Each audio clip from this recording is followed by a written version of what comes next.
Burghart may not be the most celebrated band to rise out of the infamous Norwegian black metal scene, but they are by far the most feared and controversial. With their abrasive sound, chaotic live shows, and well-publicized criminal convictions, Burghart have spread their message of fear and hate across the world. At the center of this storm of controversy is Gaahl, Burghart's lead vocalist and arguably the most despised man in Norway. In 2005, Gaahl was charged with torture-like violence and served 9 months in prison, his second incarceration for violent acts. The court claims he tortured his victim for 6 hours while collecting his blood into a cup and threatened to make him drink it. In January of 2007, when he was ready for release, photographer Beste took us to Gaahl's hometown in Norway to get to know the guy terrorized a magazine calls the most evil man alive. I'm Ivar Berglin, welcome to Norway.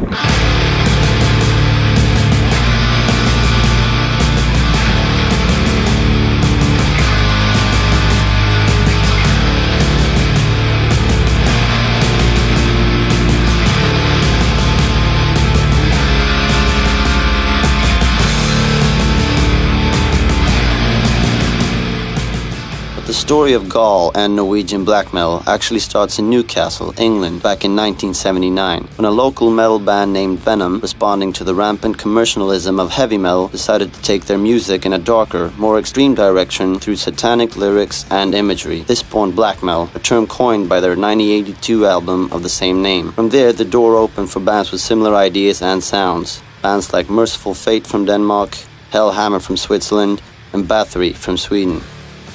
At the end of the 80s, a second wave of black metal surfaced in Norway. Bands like Darkthrone, Emperor, Immortal, and Mayhem perfected the black metal sound, taking the music's lyrics and stage imagery to even darker extremes. We chose a different path. It was getting the music not as fast, but atmospheric. It was also not as well produced. It was more about the atmosphere the music created. And also the fact that we chose to have a satanic approach towards the lyrics and also combining those things to be an art form called black metal. Euronymous called me and I started working with him together with Vagvikernes until '94 when all these stuff started happening to churches.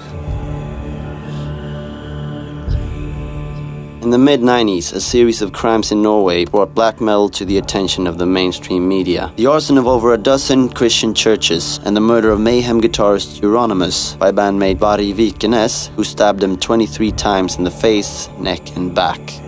When it comes to the media coverage of black metal in Norway, it's all started with the criminal cases. I mean, it didn't start with the music when it comes to the tabloid in Norway.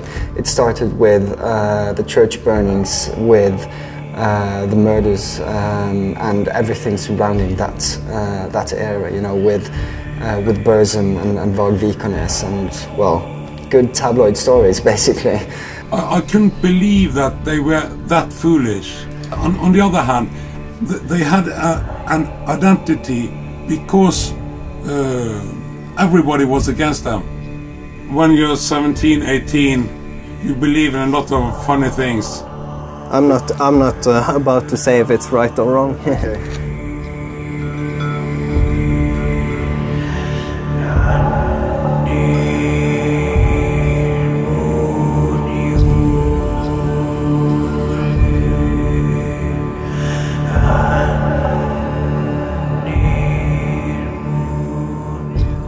than was the music.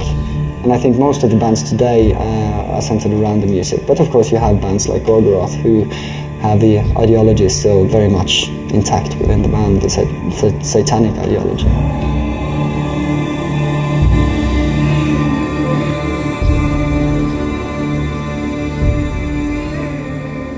Christianity is based only on stolen souls and lives. So, of course, every trace of them should be erased.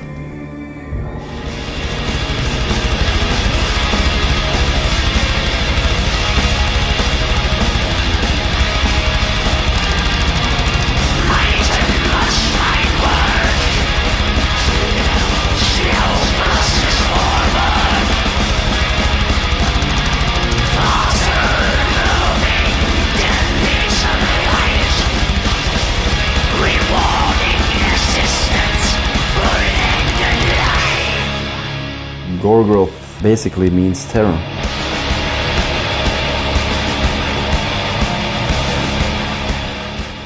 Gorgoroth is the ugliest sounding band within black metal. The energy you get from playing in that band really sticks out from everything else I've ever done. If you've ever seen a live gig, you definitely understand. They're all extreme in the way that they look, and Gaahl in particular. The whole makeup and spikes and flames and all of that is about putting faces to the music, really, and enhancing the things we are trying to express. But when we present things to an audience, it's a message that's important. It's not the music. Gorgoroth is now 3 individuals being in furnace, me and Gaahl, and everybody is very egocentric. It's a group of strong personalities. But everything leads back to our main agenda. It's spreading the word of Satan, or Satanism in itself. Well, to put it like this, we demand something from the listener. The band is spreading fear and use that fear to actually create a change and also get our ideas across. There is one band that still is covered in the old-fashioned tabloid Norwegian black metal kind of way, and that's Gorgoroth. Of course, the media always like to focusing at things that scares people. All genres, all music genres grow when there's controversy involved. And I also believe that Gorgoroth like to flirt with the way that they're portrayed by the media. They serve a lot of things to the media in a way that makes it highly usable. It's very few people or bands around with a satanic message, you know. So it's all about the music, it's about the blast beats, it's about how high the vocals scream or whatever. We are not about that. We are about the message. And like in South America, when you had riots breaking out in Poland, where the tapes of the concert that was filmed was taken by the police.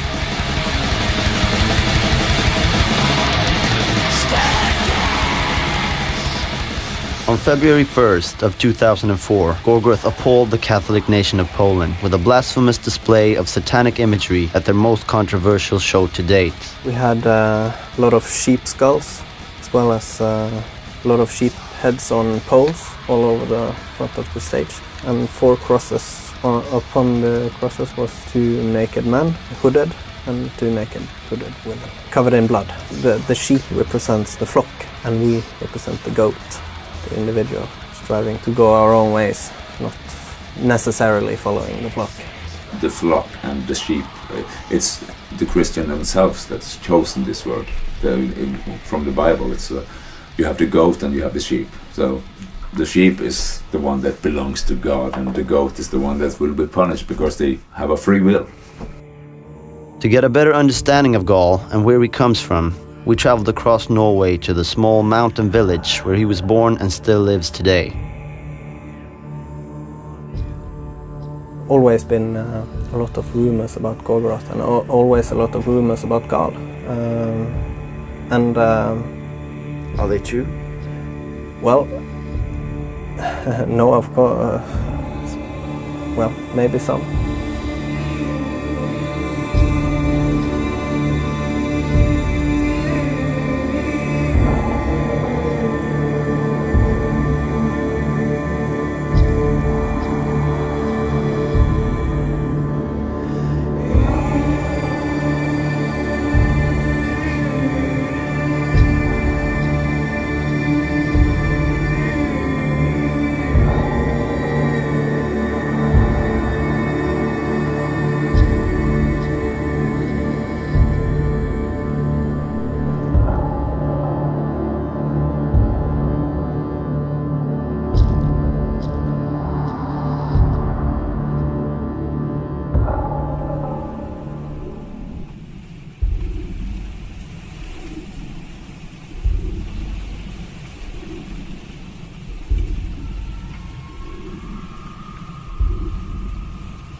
Standing outside of Gaahl's house.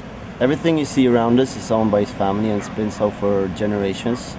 We're the first ever journalists to be here, and I'm quite honored, but I'm actually feeling quite scared.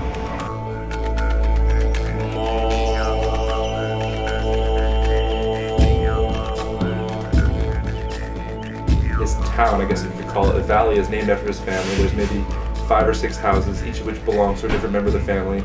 No other houses as far as the eye can see in any direction. Closest town's about a 20-minute drive. I mean, the guy lives in complete isolation. No telephone, no nothing. I mean, I had to walk. His brother was the only one who had plumbing in the house, and his brother lived about a mile up the road.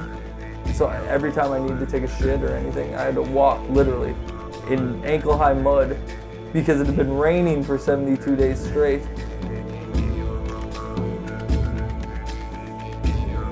The first few hours in Espedal were nerve-wracking to say the least. I couldn't stop thinking about what could happen over the next couple of days. But after a few bottles from Gaahl's extensive wine collection, we all began to loosen up, laugh and have a good time.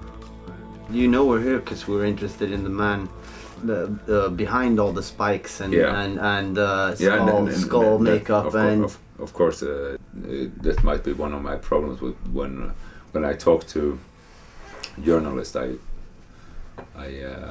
talk to them as persons and not as journalists. To keep it personal, Gaahl asked if, instead of doing a traditional interview, we could just put the camera on a tripod and talk. What to follow the false gods will do, basically. It's you will be allowed to focus on the God within yourself, because that's the only true God. The God within everything. That's the only thing that for me is worth calling God. It is the highest spirit of everything, and not this control freak that's telling you you are not supposed to do this, you are not supposed to do this. You are only supposed to bow down and kneel before what I say. Don't think is more than anything else. It's God is within man. God is within nature, and nature will always grow. That's the force of all life, is to grow.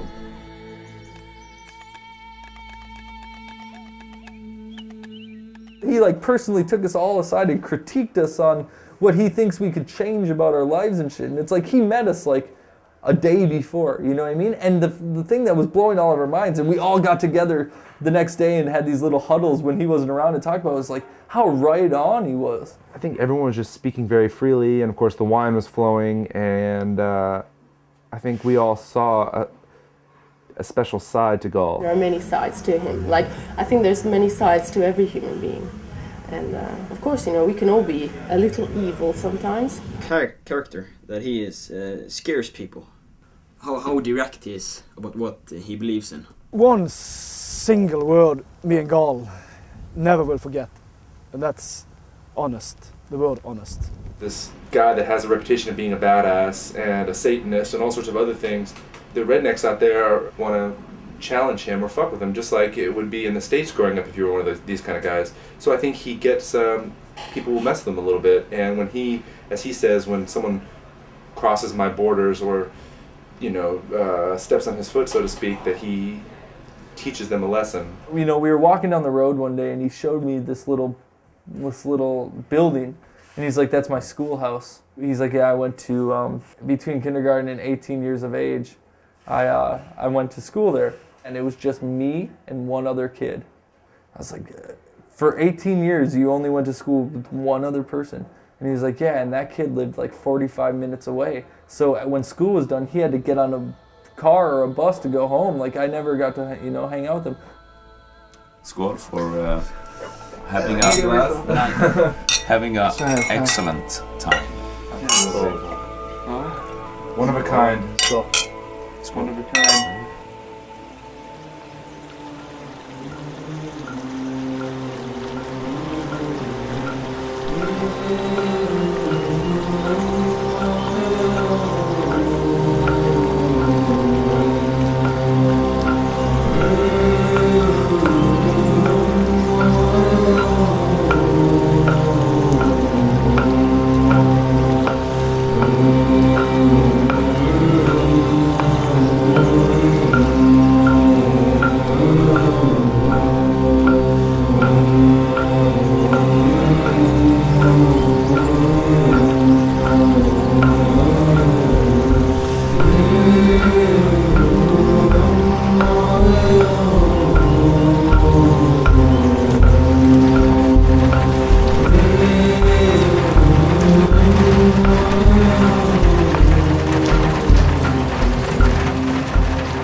I don't think of myself as someone who can paint.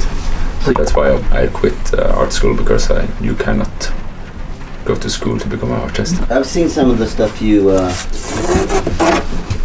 did before prison. It would be interesting to see something you did in prison, because you and me talked about how an extreme situation it was for you. My whole process of creating is based on being away from people. Yeah. I think this was the last one I did before I went into prison, maybe. Yeah? I'm not certain, but yeah. Gaahl rarely shows anyone his paintings. He doesn't sell them, and he hasn't shown them publicly since 1993. So after days of asking, he finally let us take a look. I had the exhibition in '93, and then I just wrote completely ridiculous prices, way overpriced, of course, because I didn't want to sell them. And there were this person that wanted to buy it anyway, and I said, of course, that no, I've already sold it. So he didn't get it, so I've hidden them away since then.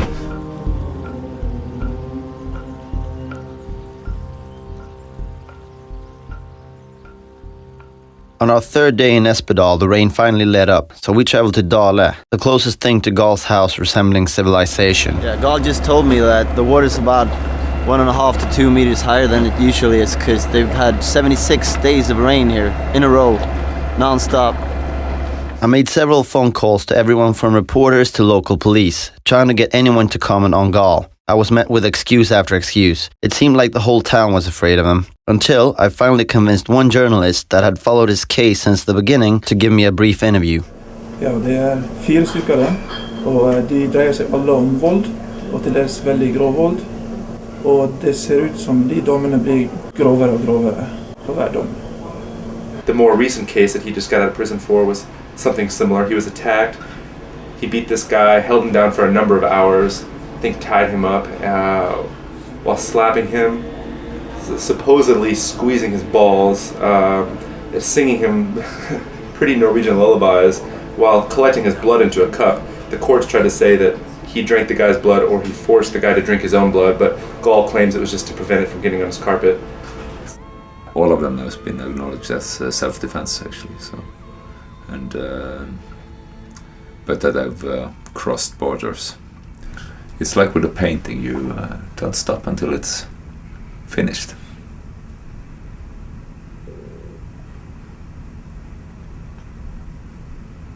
And do you think your punishment methods have been effective? Of course, these people aren't going to attack you again, but do you think you removed the sickness from their mind that would allow them to do this in the first place? Or do you think you've just perpetuated it? Let's put it this way: if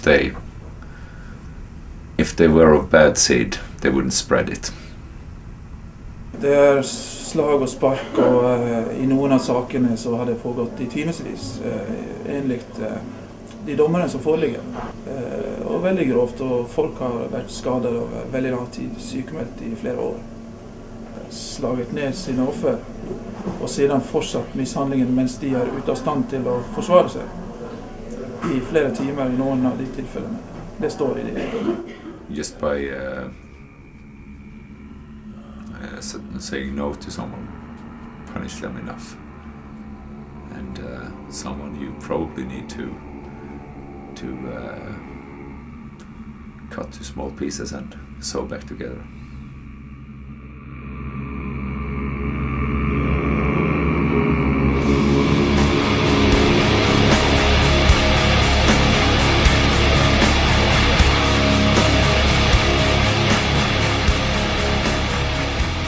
From the day we met Gaahl, he kept talking about bringing us to a place that was very important to him. After 3 days of waiting on a window of decent weather, we threw caution to the wind and followed him blindly into the wilderness. Only 3 of us had jackets, only 2 of us had boots, and none of us had any idea of where he'd take us. Up there it's this waterfall I was talking about. Yeah, will we get across the river?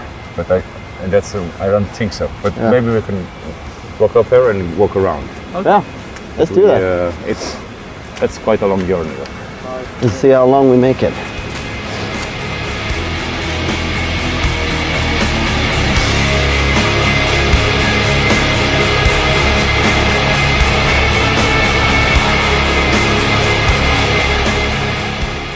From the valley, he pointed out where we were headed, and it was this, snow-capped mountain off in the distance, and I thought he was joking, it was quite far. So I put on basically every piece of clothing I had in my bag. I was wearing a pair of Nike high tops with plastic bags wrapped around my feet.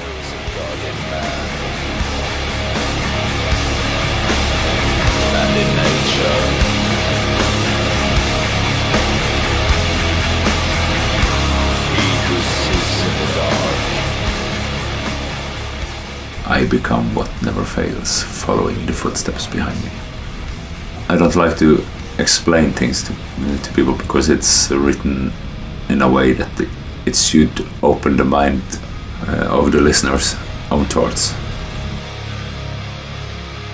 I have no interest in getting a flock of sheep that's just following me because I'm saying one direction and they walk that direction. Then it would be just as bad as society is. So fear is necessary to separate the ones that's willing to be led or the one who chooses to lead himself.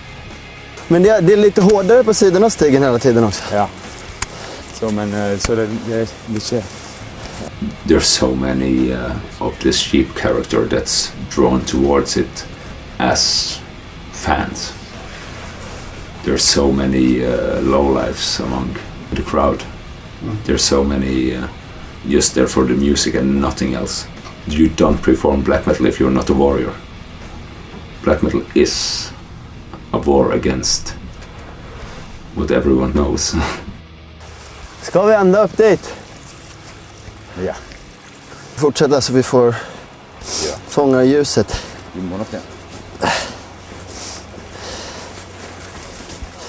As long as nature is not allowed to rule by the laws of nature, there will always be king and there will always be slave.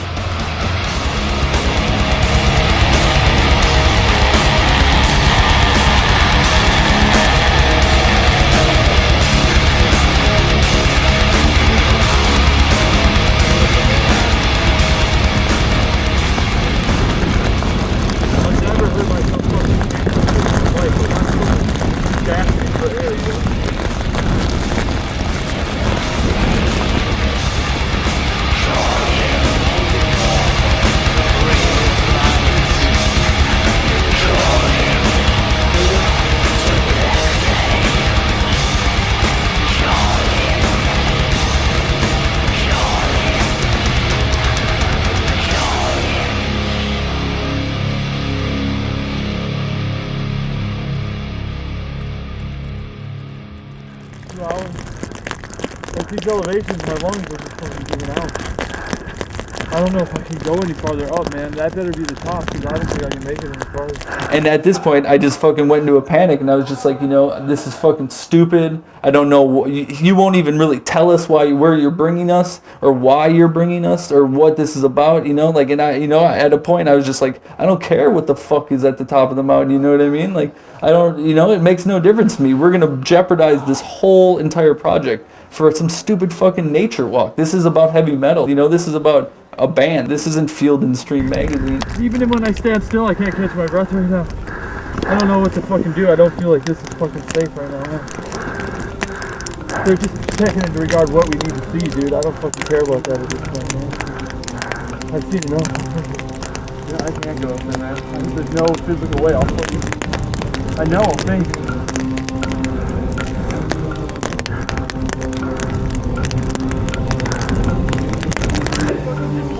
Fucking 2 seconds. Yeah, man. This is fucking pissing me off. Well, sit tight and I can go get him. I can't sit tight. I'll freeze. Seriously. What do you want to do, man? I gotta keep going. Yeah. And I know, but the way down, even, I mean, we're putting ourselves in much jeopardy right now with this whole project. This is up here, you know. I know that you thought that this is a necessary shot, but this camera isn't gonna work much longer. Well, there's no choice at this point. Well, I know. Where these grandparents' house, they built this themselves. As you can see, there's no trees up here, so they've been carrying on up here. And the Superman and the ideal will always conquer, or always rise above, no matter what. But you can not put down your sword, because then you lose.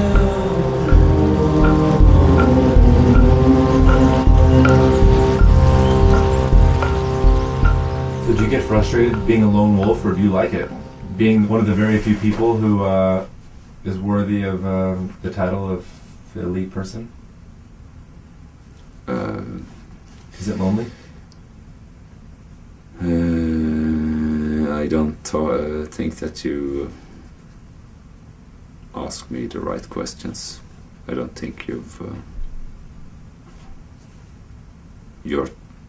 I don't think you're focusing on what's being told. Guide me.